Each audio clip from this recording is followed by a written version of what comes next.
السلام عليكم ورحمة الله تعالى وبركاته. دمان ولا لها كحرن دارليبان أكاديمي أدبان إذن سلامية ميلول بو أدجوكتان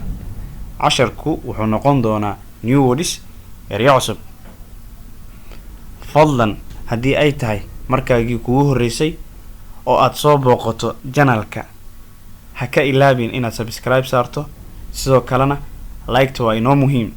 هدي إنا لجوكتينا سيدو كالا لايكت إنو سار mahadsanidin casharku wuxuu noqon doonaa new words watana sentences jumladihiisa evidence cadayn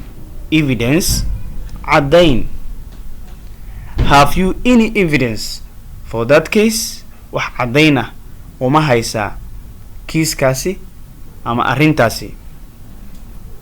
have you any evidence for that case arrinkaasi wax cadayna uma haysaa display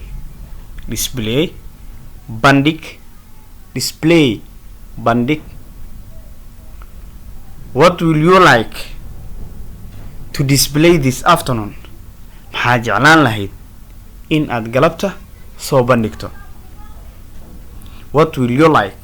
maxaa jeclaan lahayd to display inaad soo bandhigtid this afternoon galabtani library maktabad would you like ma jeclaan lahayd to go the library with me inaad ii raacdid maktabadda would you like to go to the library with me inaad ii raacdo maktabadda jeclaan lahayd inaa ii raacdo maktabadda pronounce ku dhawaaqid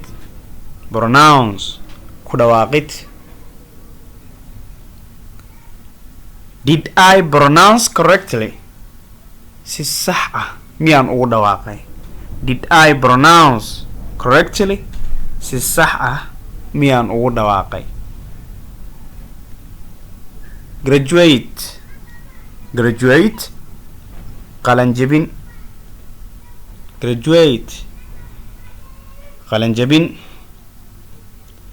did you graduate from the language luqadda ma ka qalanjabisay did you graduate from the language luqadda miyaad ka qalanjabisay mumitas muhiim ah can you tell me ma ii sheegi kartaa the mumitas of time muhiimada uu leeyahay waqtiga can you tell me ma ii sheegi kartaa the mumitas of time muhiimada uu waqtiga leeyahay hectic mashquul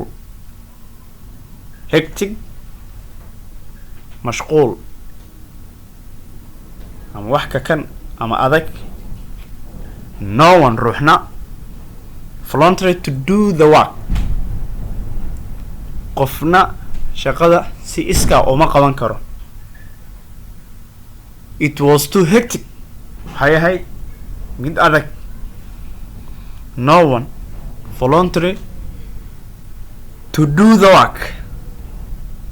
qofna shaqada uma qaban kara iskaa it was too hectic waxay ahayd mid aada u mashquul badan ama aada u adag voluntary iskaa haddii aan ereyada bis soo dul marno waxay noqon doonaan evidence cadayn display bandhig library maktabad pronounce ku dhawaaqid graduate qalanjabin